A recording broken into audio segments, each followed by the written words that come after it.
गोंदिया जिल्ह्याच्या आमगाव तालुक्यातील रिसामा गावातील श्री युवा गणेश मंडळाने गणेशोत्सवाचे औचित्य साधून दौड स्पर्धेचे आयोजन केले असून नागपुरातील धावपट्टूने या स्पर्धेत बाजी मारत पहिला, दुसरा आणि तिसरा क्रमांक पटकावला।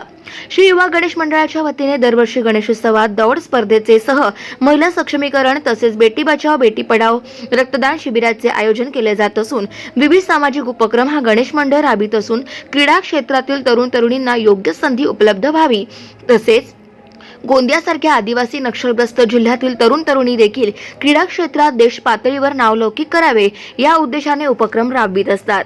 या मंडळाची सुरुवात 2008 पासून सुरुवात झालेली आहे आणि या मंडळाचं जे उद्देश होता की गणेश पुरतं मर्यादित नसून आपण समाजामध्ये काय चांगल्या गोष्टी काय युवकांना आपण मार्गदर्शन करू शकतो, आपण युवकांसाठी काय करू शकतो, येणाऱ्या भविष्य पिढीसाठी आपण जे आजचे जे युग झालेला आहे हा कुठंतरी युवकांना दिशाहीन झालेला आहे आणि या युवकांना कुठंतरी आपण आपल्या या मंडळातर्फे आपण कसं योग्य मार्गदर्शन देता येईल, त्यांचं आरोग्य कसं योग्य सुरक्षित ठेवता येईल या मंडळाने द्वारे आपण विचार केला आणि या मंडळाद्वारे दौड स्पर्धाच नाही तर कबड्डी स्पर्धासुद्धा घेण्यात आलेल्या आहे, रंगारंग कार्यक्रम स्पर्धा घेण्यात आलेल्या आहेत। याच्यानंतर याच्यामध्ये निबंध स्पर्धा असतील, रक्तदान शिबिर असेल, दौड स्पर्धा आम्ही हा प्रत्येक वर्ष दौड स्पर्धेचा कार्यक्रम आम्ही आयोजित करतच आहोत आणि यानंतर यासमोरही करत राहू।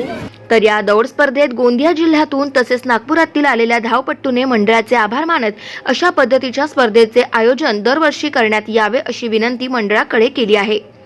तर या दौड स्पर्धेत 5 वर्षाच्या चिमुकल्यांसह 25च्या वयोगटातील तरुण तरुणींनी हजेरी लावली असून विजयी स्पर्धकांना रोख रक्कम आणि मोमेंटो देऊन गौरवण्यात आले असून यापुढे देखील असेच सामाजिक उपक्रम गणेशोत्सवादरम्यान नियमित करीत राहू अशी ग्वाही आयोजक मंडळाने स्पर्धकांना दिली आहे। अशा प्रकारे गावामध्ये स्पर्धा झाल्या पाहिजे जेणेकरून गावातील लहान लहान मुलांना पण प्रेरणा भेटते या स्पर्धेमुळे आणि समोर पण चांगलं खेळता येईल त्यांना। लहानपणापासून जर खेळामध्ये जर सहभागी त्यांनी घेतला तर पुढे जाऊन ते चांगले खेळाडू होऊ शकता। आपल्या गावाचं, आपल्या शहराचं, आपल्या देशाचं नाव लौकिक करतील। माझं नाव रिया धोत्रे आहे, मी नागपूरची रहिवासी आहे। इथे आम्हाला काही दिवसाआधी कळालं होतं की आमगाव येथे मॅरेथॉन होतं आहे, त्यासाठी आम्ही इथे आलो आणि माझं म्हणणं आहे की यांनी अशा मॅरेथॉन प्रत्येक वर्षी करायला हवे ज्यामुळे खेळाडूंना पण प्रोत्साहन मिळणार थोडं। मी एक नॅशनल ॲथलीट आहे, माझ्यासारखे अजून ॲथलीट्स आहे माझ्यासोबतचे आलेले। बॉईज कॅटेगरीमध्ये पण नागपूरचाच एक ॲथलीट आहे, नागपूरचे पहिले 3 ॲथलीट्स आहे आणि आमच्या गर्ल्स कॅटेगरीमध्ये पण नागपूरचे 3 ॲथलीट्स आहे। तर ह्यांनी असं केलं तर बाकीच्या खेळाडूंना पण भरपूर प्रोत्साहन मिळणार।